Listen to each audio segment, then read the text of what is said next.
6 solo entrepreneurs, solo businesses. And so one was took the idea of a book out of your head and made it into a manuscript. There was an accountability coach. There was a publisher. There was a printer. There was a videographer, and there was a photographer. Wow. They collaborated and they put out a competition, and it said, win the ultimate book publishing package.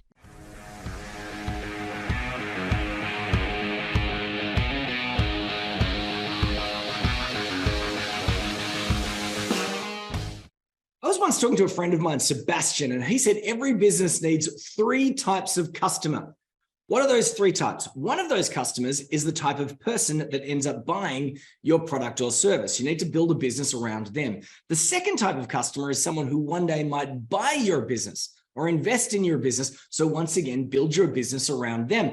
But the really great customer to be aware of is a potential partner. It could be a reseller, it could be a marketing partner, someone that you can work with in a strategic way to grow your business together. I don't know if you've heard this said before, but the middle class compete while the world class collaborate.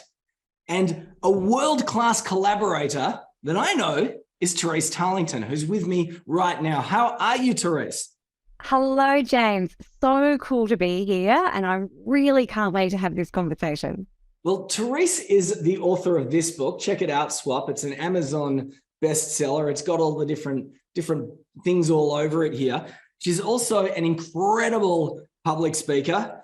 And I just discovered a moment ago that briefly Therese was an actor after selling her first business in her early 20s, but she ended up in a commercial, and this is for the Australians, she ended up as the Bega cheese mum. That's right. I was also in a McDonald's commercial as well. So there you go. That's so cool. But the Bega cheese mum, that's hilarious. So today we're going to be talking about partnerships. Indeed, we're going to be talking about 3 simple ways to build brand collaborations, even if you've got a small budget or indeed no budget at all. Where would you like to begin? How did you get into this space? So I kind of fell into this space. So when I was in my 20s, I really wanted to create my own business. I had a marketing background, and on a trip to America, I saw a baby stroller. Now, I didn't have kids, but I knew branding and I was really interested in babies. And it kind of combined my 2 loves. So I convinced this huge $billion company in America to take a chance on this young woman and to bring the product to Australia. So I bought Jeep baby products to Australia, and I did my first partnership when I went into Jeep head office, the car place, and talked to the PR manager. And I wanted to show her the products. And I said, I was going to get them out everywhere. And she said, hey, what if you give me these baby products, because I'm just about to have a baby, and I'll do all your PR for you. And I said, free fantastic, PR. Excellent, love it. I'll take that deal. Thank you very much. Now, she got me into every magazine, everything from The Age to the Financial Review to every baby magazine in between. And then that got me a phone call when Huggies actually called me up. Wow. And they said, hey, we've got an idea. We'd love to do a competition and give away a Jeep car and some Jeep strollers. So a Jeep for mother and baby. Do you want to collab on this? Do you want to do this together? So all we need. It's such a big prize as the car. And then you've got your Jeep, but you're getting as much exposure as the car and everything else that goes with it.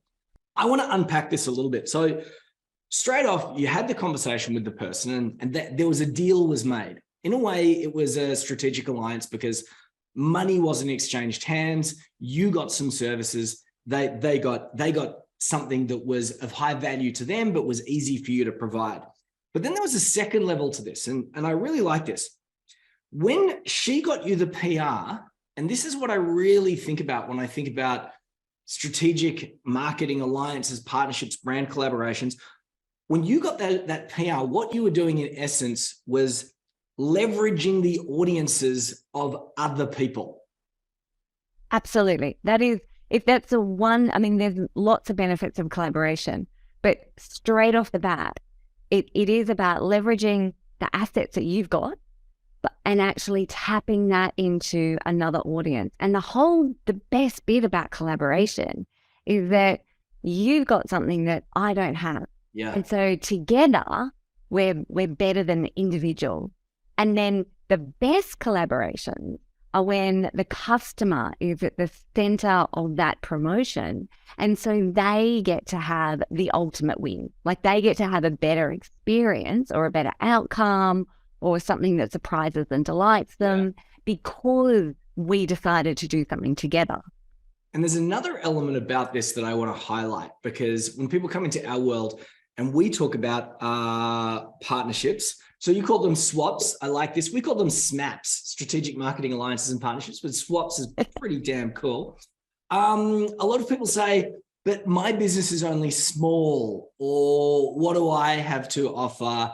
And in your instance, you were in your 20s and all you had was some, like some prams that you're a reseller of someone else, and you had nothing and they had everything, and it didn't seem to be a problem at all. Yes.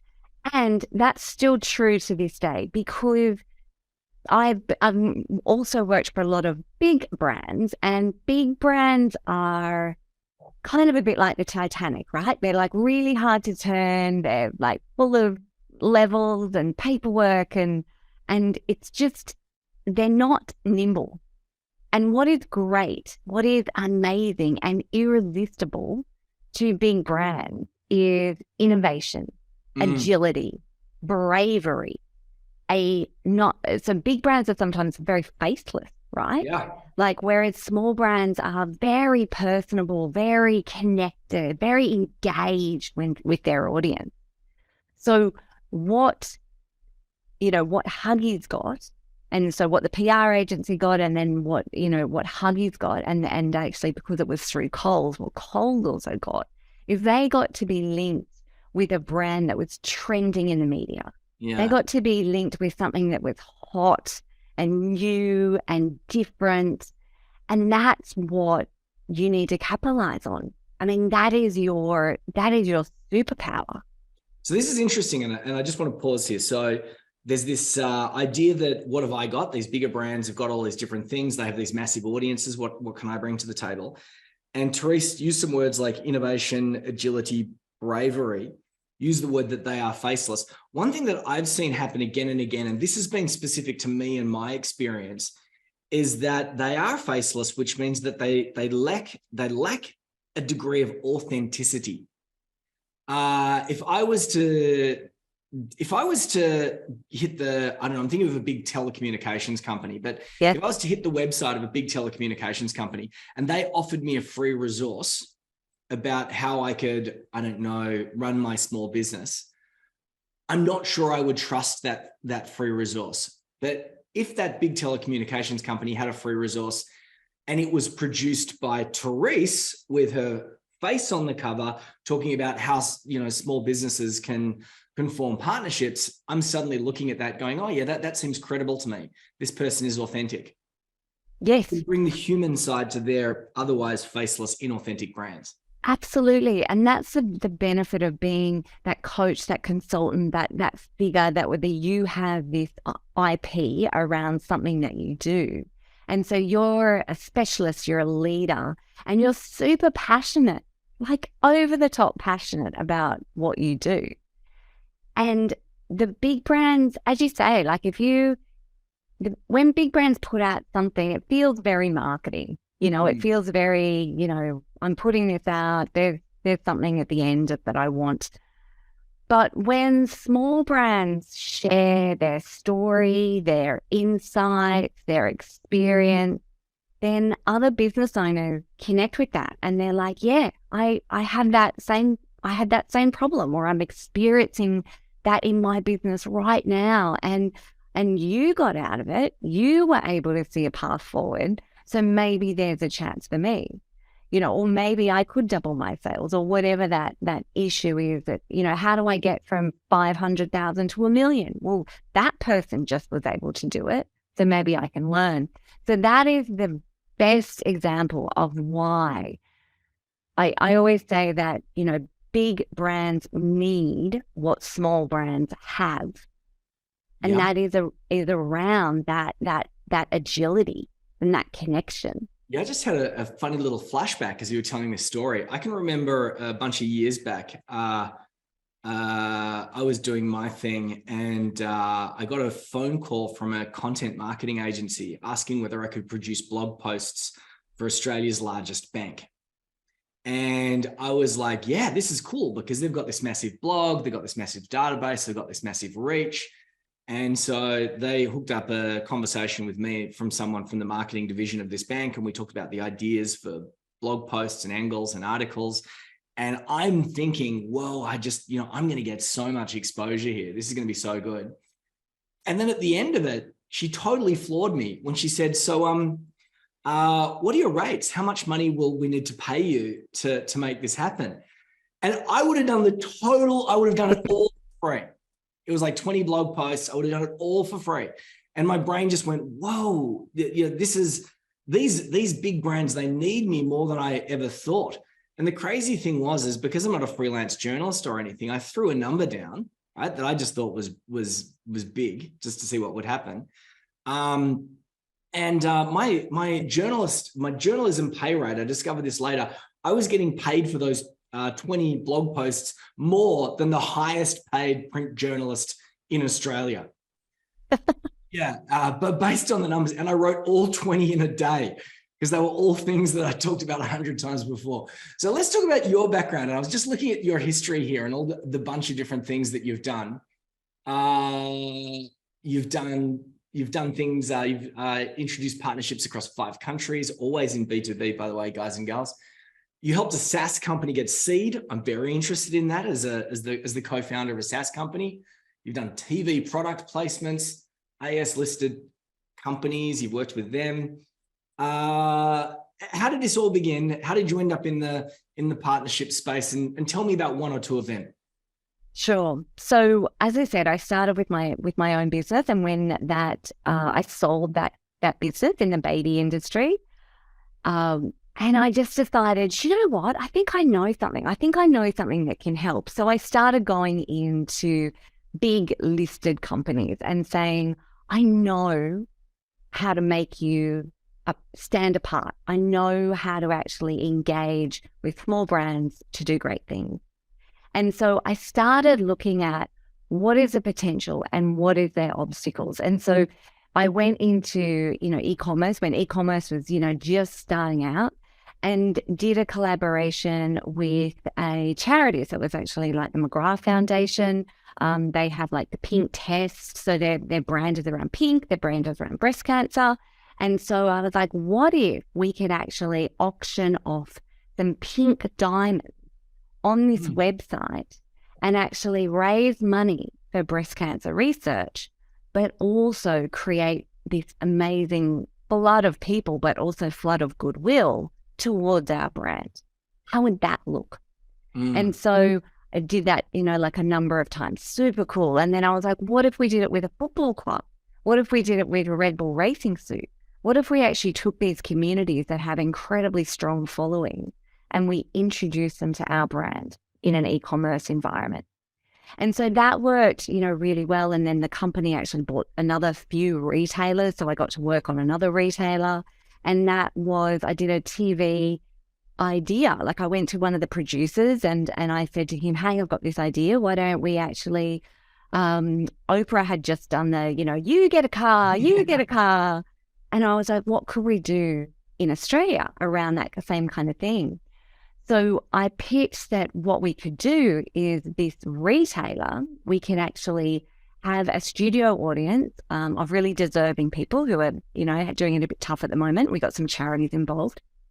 And we interviewed, Santa asked every single person that turned up to the TV studio, what do they want for Christmas? And then, of course, we had earpieces in and we were watching, and the elves, which was the people in our warehouse, started picking the items from the warehouse of what these people actually wanted for Christmas.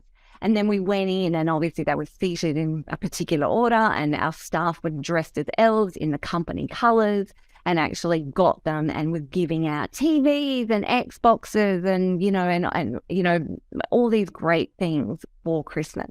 Now that got, it obviously got TV because it was the living room program. It got into TV Week magazine. It got a flood of orders. Now, as an online retailer, a lot of online retailers, you're making about, half of your yearly revenue in the 4 weeks before Christmas. So that was strategically placed 4 weeks before Christmas. There's a couple of elements about this. One is you went out there talking about organizing partnerships between bigger brands and smaller brands. And once again, that comes back to this idea that people think, what would a big brand have? You went in on the premise that these big brands are going to need me because they can't do this themselves. So that was you adding your agility. But the other piece that I just want to observe here, and I think that this is the most important bit, as you're running through all these different, examples, and I'm sure that you have ideas every minute of every day. When it comes to this type of marketing strategy, it feels to me like there is no direct costs. It comes down to having a very specific mindset. You obviously do it naturally. You probably do it because you practice a lot. One day it probably wasn't natural. You probably had some nascent talent. How do we unlock that? How do we unlock that mindset? And am I wrong when I said that this feels like this is a very almost cost-free marketing strategy? Okay, so let's touch on that first. Nothing is free, just like social media isn't free. Nothing is free. You can do organic posts, but it still takes your time and your energy. Yep. That's not free. But just like that, collaborations are when you form an alliance with another company, not a person, a company. And as a company, that company will usually have a whole lot of assets and a whole range of touch points. Now, that could be retail stores, it could be a sales force, it could be partners, it could be wholesalers, distributors, it could have, lots of different digital channels, all this type of thing. So what a great collaboration is when you're actually using everything in your toolbox. So you're not just saying, hey, I'll do you I'm going to barter. I'll give you one Facebook post and you give me one Facebook post. No. That's not collaboration. That's a bartering system. This is about what could I create for my customer that would give them an even better experience. So, this is not new. This has been going on for forever. The plumber and the electrician, we all recommend brands that come before or after us in a customer journey. So who is coming before or after? So just to close off that point about cost, nothing is for free, but the two brands are not changing hands. No money's changing hands between the two brands. Yeah. Now, if you were collaborating on a co-branded product and there might be tooling costs for that co-branded product, or you might be creating some new advertising or co-branding a book, then of course there's product cost, there's actual cost of goods costs, but the two of you are not exchanging money. This is not advertising. So that's, I guess, the first thing. And the second thing you were talking about, James, was mindset. And I think most small brands think that they just don't have anything to offer. Yeah.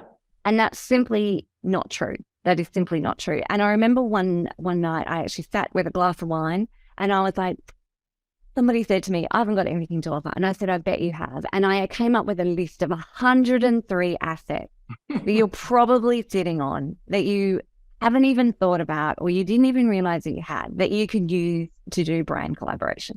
So let's pause there. I love this word assets. And when you use the word assets, particularly a small business owner, they're going to go, oh yeah, but I don't have many assets. Can you give me some examples of assets that might be some tangible, some intangible? What are some assets?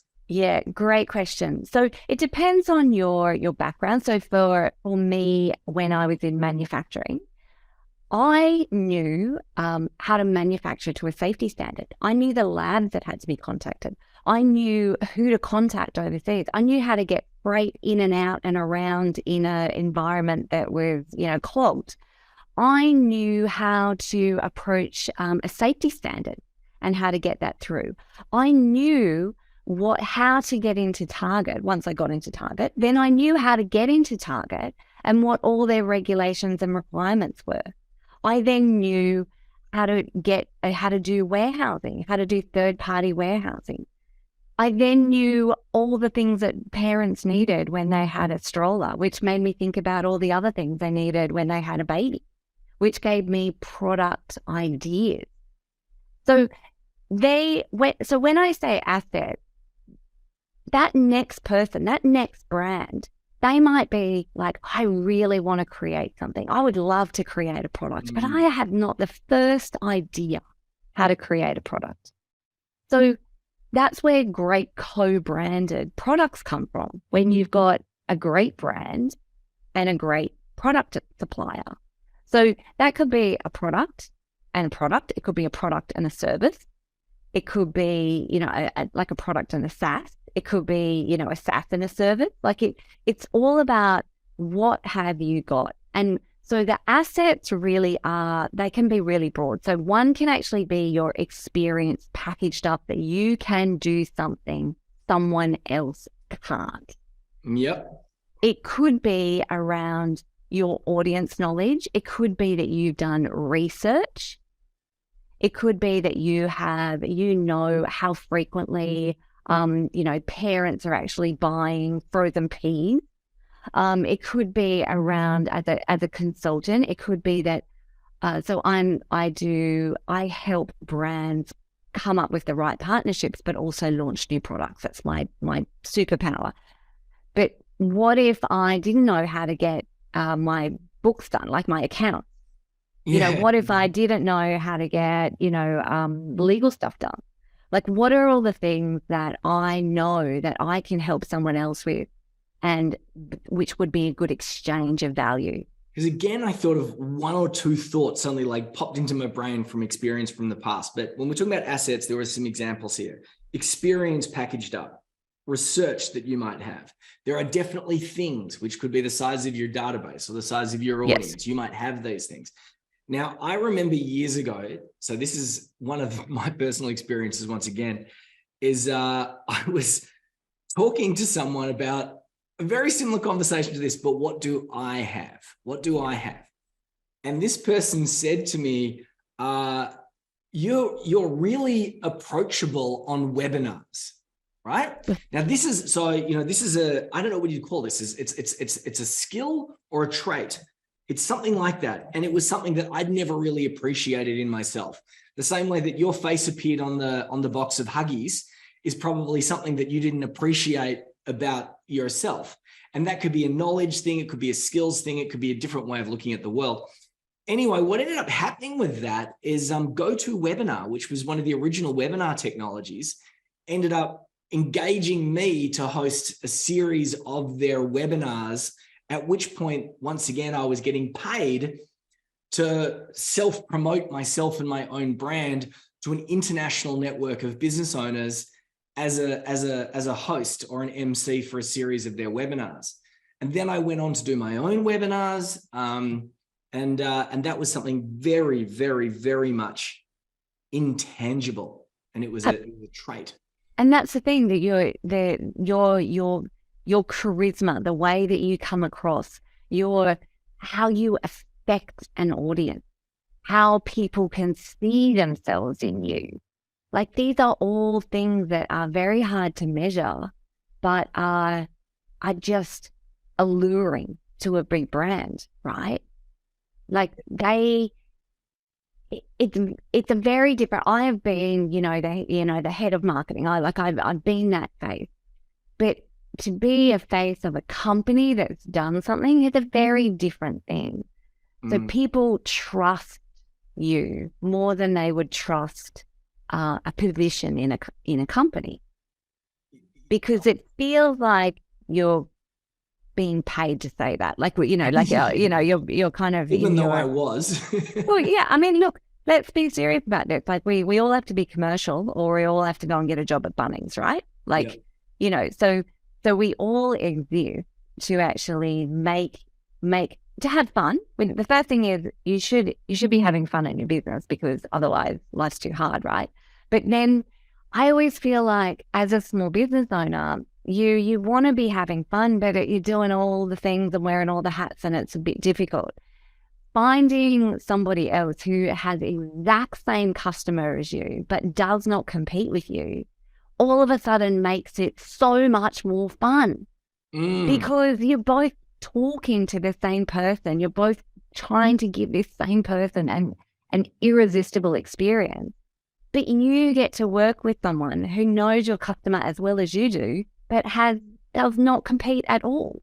I just thought of another example, and I'm going to share this, and then we're going to talk about the three things, right? That's what we'll do. We'll talk about the three things. Okay. But I had a guy that I was working with. His name was Dylan, and he wanted to build his audience.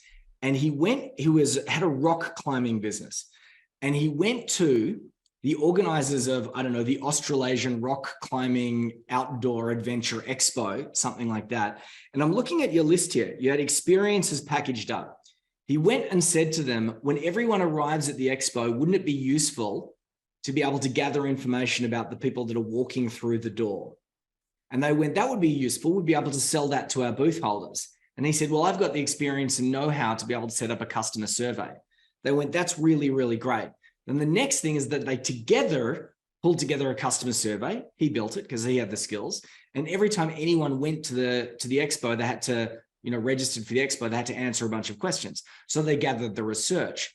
Then what he did is he went out to the media outlets, shared the research, and he got media exposure for that. So that's more leverage. Then also the partner in him took that research and sold it to the booth holders. And finally, he made that happen because he had a personality that would allow that thing to happen. It was almost like all of those four things that you talked about all being rolled into one. And the final piece of the puzzle was, this is crazy. He was doing it because he wanted to build his audience. And his specific request was, as long as I get to keep the registration data and I can market to them, that's all I really want. And they said, that's cool. Anyway, 14,000 people went to the expo. Wow. So he ended up building this massive database of 14,000 people that were his ideal target audience, as well as all the rest. All right, let's talk about the three ways, bring this back to the topic today, which is, of course, 3 simple ways to build brand collaborations for your business, even if you don't have a big budget. Where do you want to go? Great. Really simple. So there's 3 main ways. So one is where you use your product or your service. So depending, if you're a product or service provider. The second one is where you use your IP or your knowledge and create a digital collaboration. And the third is where you create an in-person experience for them to feel something. So the first example, when you use your product or your service. So you might be, so as you said, it might be that you're a consultant and you're actually going to do a collab with like Microsoft releasing a new laptop, and you're actually going to be talking about the laptop and how you're using it. And, so that could be something you might be, in the financial space, and you're actually doing it with, Xero software or, something like that. It could be that you're writing a book. And so that book, you're actually going to partner with who is the reader of this book and what can they get a benefit from. So maybe that book is actually you might be partnering with American Express because you're talking about, point of sale or QR codes or, something else that actually is relatable to that person. You actually said something a little bit earlier, and I made a note, and we moved on. We were talking about assets and other things, and we were talking about one and one come together to pretty much create 3. You didn't use that language, but I took a note. You actually said, when you were talking about the plumber and the builder, and we're all aware of this, it's been happening for a long time. You said sometimes it's just as simple as thinking about what people need before they need you and after they need you. So if we're looking at something like a product or a service, and we're looking at all these different possible ways that we could work together, I could see that as a really simple first step. What do they need before they need me? And what do they need after they need me? Absolutely. And look, I've got 1,000 product examples because that's, what I love. But it could be there with a lady who worked in a florist. Every day she was asked by brides, what can I do with my bouquet after the wedding? And so she came up with the idea of to actually create this kind of round, like custom orb, almost like a snow, something that you shape, like a snowball globe thing. And what she decided to do was, what if I could actually put these flowers in this beautiful orb? And so when the brides are finished and they've got their bouquet, they've got something that they can keep forever. Okay, really simple concept. Okay. So then she was like, okay, so how am I going to actually get this out? And so she thought about it and went, well, you know what? When I was a florist, every bride used to ask me the same thing. So what if I actually did a collaboration with a whole heap of florists? And I said, I can give you something that will enable you to get the sale better, like a more efficient way to get the sale than the next florist. So here's what we're going to do. So when the bride comes in, you're going to say, I'm going to create the most beautiful bouquet for your wedding day. And when you're finished, just get your bridesmaid to drop it off at the shop.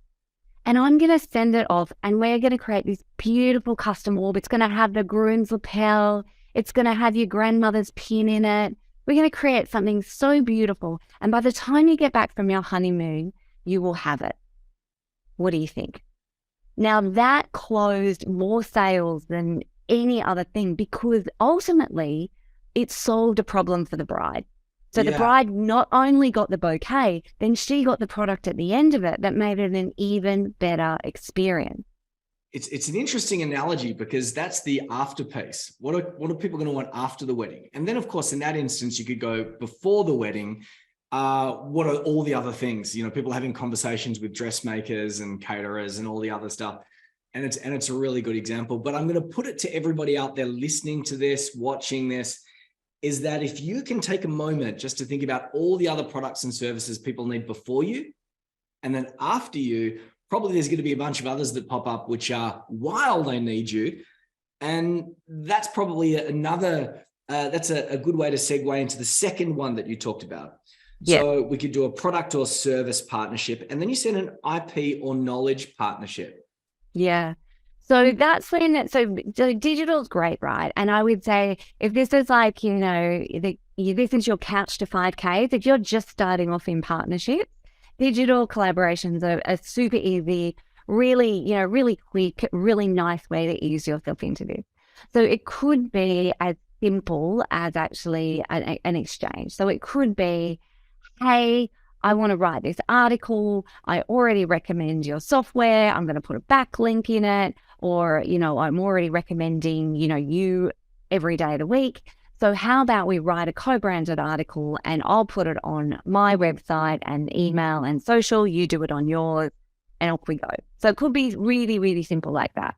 There's a lady that I just spoke to the other day, super clever lady called Zara. She is a healthy home consultant. So she tells you the products that you should use when you're building a house. Okay. Now, she actually has done a collaboration with the Australian Institute of Architects to talk about what people actually want. What are the symptoms that people have with their kids and their family in that environment? And what are the products that you should actually be putting into your house? Now, the Australian Institute of Architects think this is brilliant. They're like rolling her out to as many things as they possibly can because it is a topic that's trending at the moment and they need her credibility and her passion to actually infect, to germinate into that industry and actually have great, curious conversation. That's an interesting one because the world is loaded with industry associations. And their job is to keep their customers and clients educated and informed. And if you've ever spoken to the content marketing manager or whatever from an industry association and say, hey, do you put out an industry newsletter? You'll see them roll their eyes and go, oh yeah, I got to pull together that dumb thing every 2 weeks or every month. Do you ever struggle to find information to put in that email newsletter of yours? Oh yeah, all the time. Well, let me help you with that. Indeed, if we're talking about IP and sharing knowledge, I mean, I'm sitting here with Therese right now.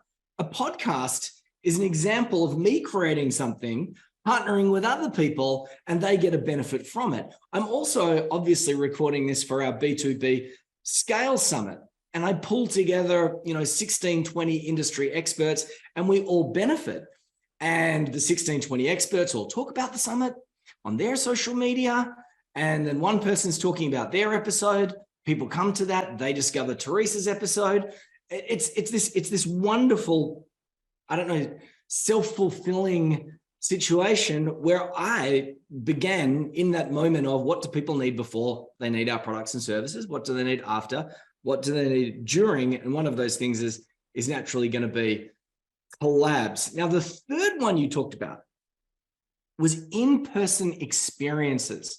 And I've got, because we operate in B2B, sometimes we overlook things that might seem a little bit obvious. And I've got an example of an in-person experience that is very boring, but works really, really well. But I'm sure you've got some examples that are not as boring as mine. So what's an example of an in-person experience? Oh, look, it could be that, as I said, I worked in e-commerce. One of the best things we did in e-commerce was actually go offline. So I remember we sold wine. I went to the food and wine exhibition as an exhibitor, but I actually created a partnership opportunity where I said, let's create an event. We did it with American Express as well, actually. And we said, you can come to this Grange tasting. You get to have 5 different years of Grange. Yeah. And it's like, and I forget how much it was, but I just say it was like $500 or something. It was like, wasn't cheap, but you got to taste a Grange that, is very almost impossible to taste. Now, American Express put that out and to their members. That was the first, and then it was supposed to go to everybody else. Well, the American Express members knocked it up in like 15 minutes. It was gone. That session was gone. So as a retailer who sold Grange and other, beautiful wines, that immediately I had a captive audience that I could actually, kind of pull through my ecosystem and actually make them loyal customers, that they could see that they could have this experience and they could have this ability to have this wine at their dinner parties and what have you, right? So that's like, I went offline and I created an experience where all of a sudden they absolutely wanted to know. Now, there's every single day this happens, right? Like I went to an event just recently and there was a photographer. The photographer took my photo, which of course took my email address to actually send me the photo. And so then, and they were talking about how to do great shots and how to, pull my jacket and do all these things, giving me tips. Yeah. So then, well, no. And so they're like, oh, but if you want us to actually take some photos of you and your team or, and I'm like, great, now I know who to call. This is fantastic. So they took something that was offline and made it, in real person. Look, WeWork and Microsoft have done a lot of collabs together. It's an environment where you've got people coming into, a collaborative space, and then you've got new products that they can play with and trial out before they get there.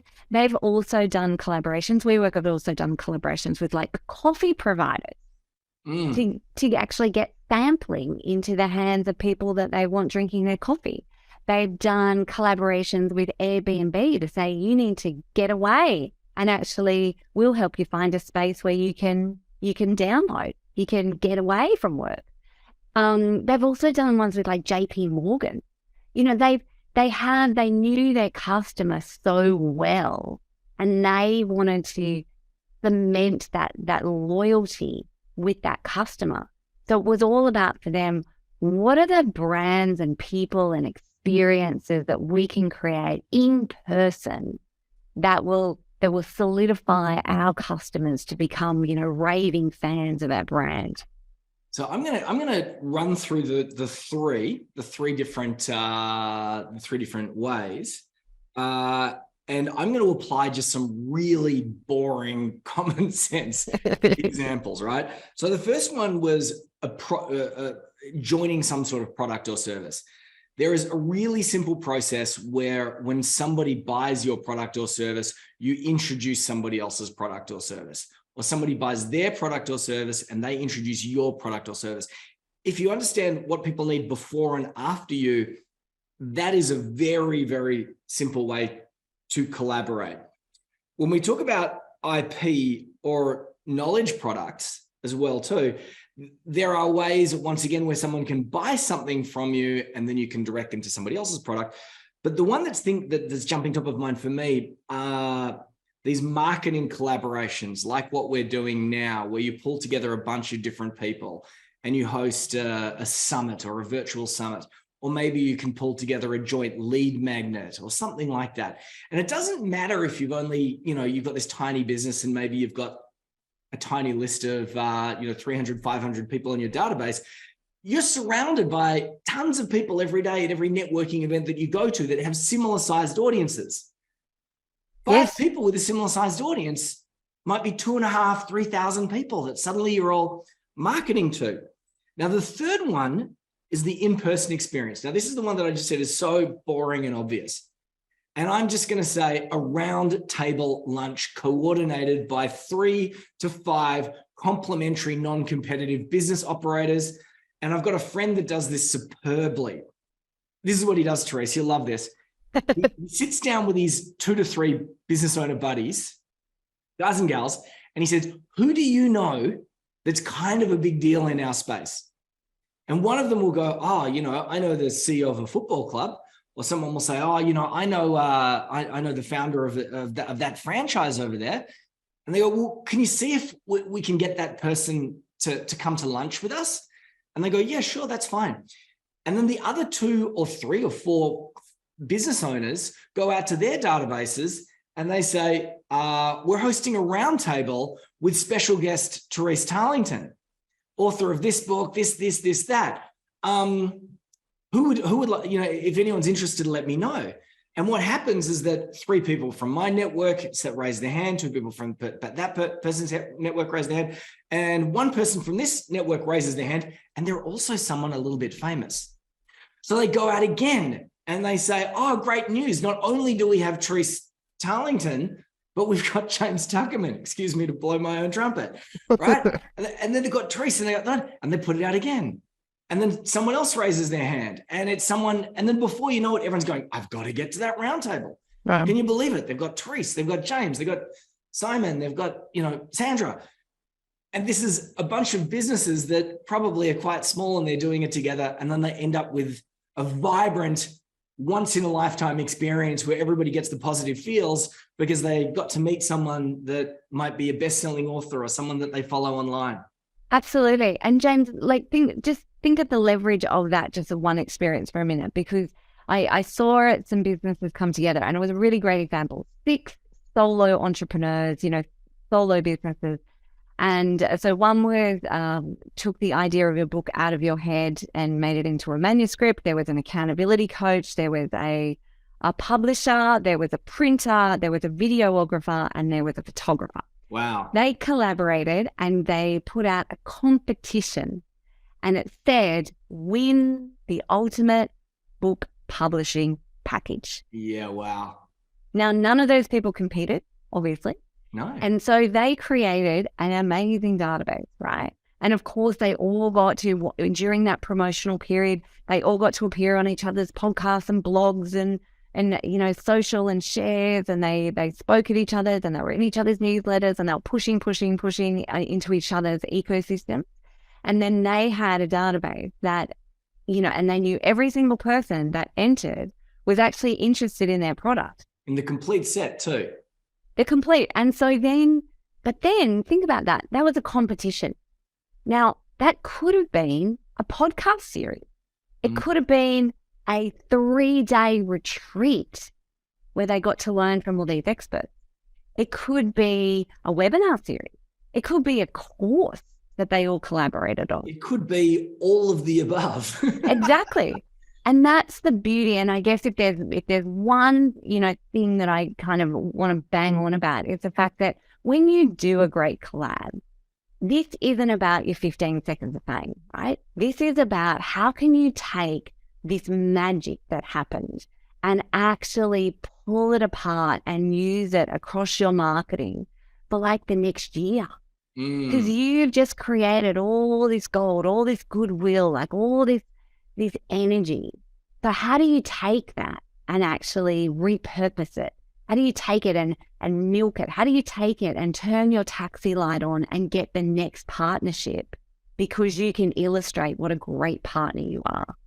Well, I've got a very easy first step, guys and gals. If you've been listening and you've been enjoying this, I want you to check out the link that's somewhere around this video where you can get 47 ways to build your brand. I might have got the name slightly off, but there's going to be a link somewhere underneath here, and you can get a free resource from Therese, and it's going to set you up in the right direction. Of course, if you want to go a little bit deeper, get the book. And if you want to go a little bit deeper again, reach out to Therese. She's very approachable, obviously very easy to get along with. Don't be shy. Any final words of advice, Therese, before we wind this up? I would just say, have a go. Business is way more fun when you're playing with friends, and you get someone to celebrate with and share with and learn with. And it's just, the outcome will be better for the customer. I love that. Give it a go.